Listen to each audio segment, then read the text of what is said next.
எல்லோருக்கும் வணக்கம்.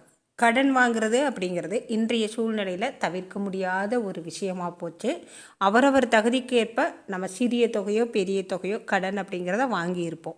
இந்த கடனை திருப்பி கொடுக்கலாம் அப்படிங்கிறப்ப ஏதாவது ஒரு தடை ஏற்பட்டுக்கிட்டே இருக்குது. வரவுக்கும் செலவுக்கும் சரியாக போகுது. என்னால் கடனை திருப்பி கட்டவே முடியல. கடனுக்கு மேலே கடன் ஆகிக்கிட்டே இருக்குது. என்னோடய கடன் சீக்கிரம் தீரணும். கடன் பிரச்சனையிலேருந்து விடுபடணும். இந்த கடனை அடைக்கிறதுக்கான வருமானம் எனக்கு நல்ல முறையில் கிடைக்கணும் அப்படின்னு நினைக்கிறவங்க விநாயகர் பெருமான் வழிபாடு ரொம்ப சிறப்பான ஒரு தீர்வுங்க. விநாயகர் பெருமானை செவ்வாய்க்கிழமையில் வழிபாடு செய்கிறப்ப அவருக்கு வெற்றிலை மாலை கட்டி போட்டு 2 அகல் விளக்கு ஏற்றி வைத்து வழிபாடு செஞ்சுட்டு வாங்க.